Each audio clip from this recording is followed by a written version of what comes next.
아드레날의 그 코르텍스는 3기층으로 되고 메둘라가 있다. 맨 바깥층 토리층에서 이제 이 알도스테론을 분비하고 이 알도스테론은 그 미네랄코르티코이드 일종이다. 그래서 혈압을 올리게 되고, 두 번째 층에 이제 다발층에서 글루코코르티코이드는 주로 이제 그 염증 같은 걸 없애는 데 작용하고, 미네랄코르티코이드는 주로 혈압 같은 거, 전해질을 조절하는 데 쓰고, 그 코르텍스 말고 메둘라에서는 이제 그 카테코모라민 같은 걸 분비하는 역할을 한다. 그 스테로이드를 인공적으로도 만들 수가 있는데,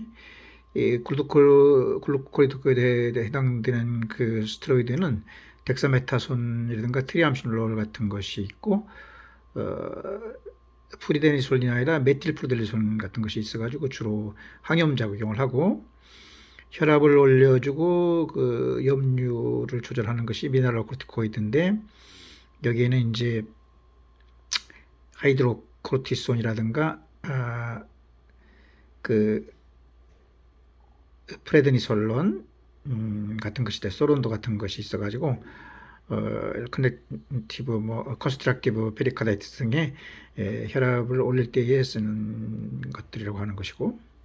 혈압이 있는 사람을 피검사해 봤을 때 그 소듐이 140 이상이 되고 포타슘이 뭐 3.5, 5.3인데 그 이하가 된다든가, 또 알도스테론이 많아지든가 그 반대로 레닌이 작아지는 경우에 이제 프라이머리 알도스테로니즘이라고 할 수가 있는 것이다. 그래서 그 원인이 그 아드레날의 그 알도스테론이라든가 혹은 또 미네랄코르티코이드, 글루코코르티코이드를 만드는 층에 그 이상이 생겨가지고 혈압이 올라간 것으로 볼 수 있는 프라이머리 알도스테로니즘이라고 할 수가 있는 것이다. 이들은 CT를 찍었을 때의 그 아드레날의 그 캔서라든가 하이퍼플레지아가 있기 때문에 그 아드레날 페인을 카테터 해가지고 샘플 해가지고 그 선종이냐 혹은 증식증인가를 TD하는 역할을 해야 된다. 그래서 갖다가 부신 베너스 샘플링이라고 한다. 이런 프라이머리 알도스테로니즘의 그 스크리닝 테스트로서는 그 알도스테론이 많아지는 것이니까 얼마나 알도스테론이 많아졌느냐, 즉 15나노그램 데시리터 이상 많아졌는가를 체크하고, 두 번째로 알도스테론 레닌 레이셔가 그 30 mg per 데시리터 이상 돼야 되는 거, 그러니까 알도스테론 많고 레닌은 작아지는 것을 체크하고, 확진 검사로서는 그 노멀 셀 라인 로딩 테스트라고 해가지고 이것을 해가지고 알도스테론이 그 서프레션이 5나노미리그램 데시리터 이하가 되지 않음을 확인함으로써 프라이머리 알도스테론을 확진할 수가 있는 것이다. 그 알도스테론의 특징이라는 것이 이제 혈압이 올라가면서 소듐이 많아지고 포타슘이 떨어진다고 했는데 부종도 없는 특징이 있다. 그러니까 미네랄로코르티코이드가 많이 생기는 데에서는 그 첫 번째 층과 두 번째 층이 전부 다 많을 수가 있으니까 그것이 생기면 하면 대개 혈압이 올라가니까 첫 번째 스크리닝 테스트로다가 이제 알도스테론 양이라든가 레니노젠텐션 레이스를 아까 측정해가지고 알도스테론이 15mg 나노그램 이상, 알도스테론 레닌 레이셔가 30 이상, 그리고 이제 컨포메이션 다이어그노시스로다가 노멀 셀 라인을 갖다가 2리터를 갖다가 그 4시간에 IV 했을 때에 그 알도스테론의 양이 뭐 5나노그램 데시리터 그 이하로 줄어야 되는데 그 줄어들지 않을 때에 확진할 수가 있는 것으로서 CT를 해가지고 뭐 그 뉴니레터를 아드레날렉터미 한다든가 혹은 약물 치료할 때는 이제 이 포타슘이 올라갔으니까 떨어뜨리는 스파이노옥탄 같은 거, 아밀로라이드 같은 걸 쓰기도 하고, 그런 것이 없을 때는 이것은 혈압을 갖다가 올리는 것이니까 염증을 제거하기 위해서 뭐 덱사메타손 같은 거 치료를 하기도 한다고 했다. 여러 가지 테스트가 있는데 덱사메타손 테스트라는 것은 인공적인 덱사를 집어넣어 가지고 코르티솔이 이제 체내에 안 줄어들면은 어떤 시스템에 시상하부라든가 아드레날의 시스템 문제가 있는 거고, ACTH 검사도 마찬가지다. 콜레스테롤 분비에 장애를 있는 걸 측정하는 것이고, 고용량, 저용량 덱사메타손 테스트라는 것은 쿠싱증 같은 뭐 몸 안에서 캔서가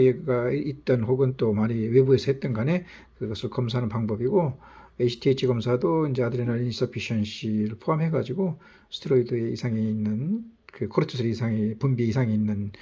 것일 때 쓰는 것이고, 메타네프린 것은 바닐만드레 아시드 검사가 된 것인가, 그것은 갈색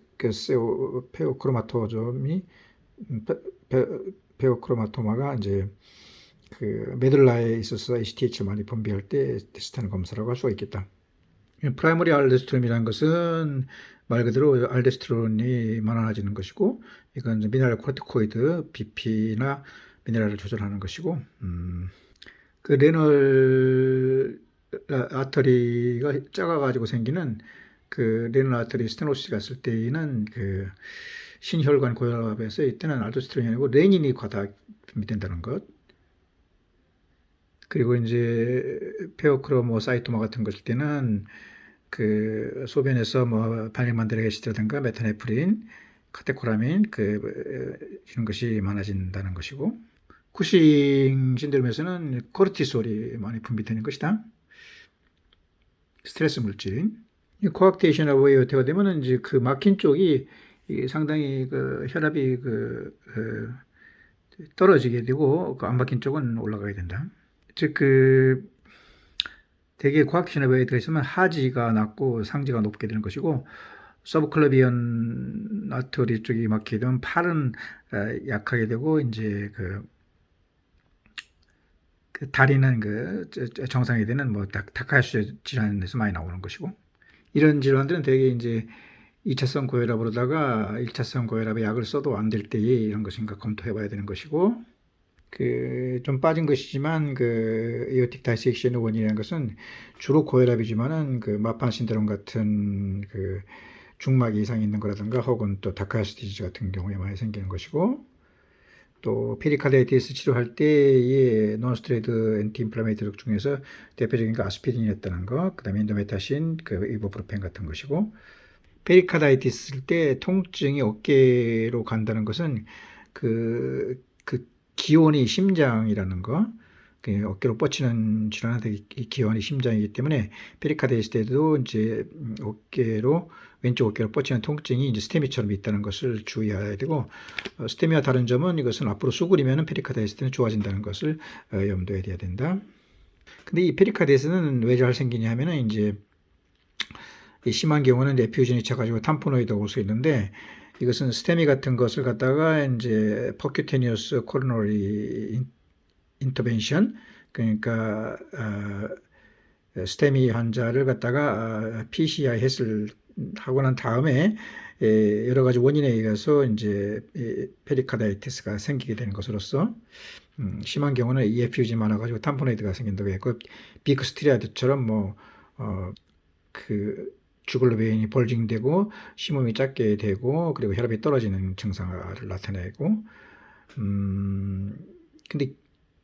뉴모스렉스 같은 것은 숨을 마실 때 아프긴 아프지만은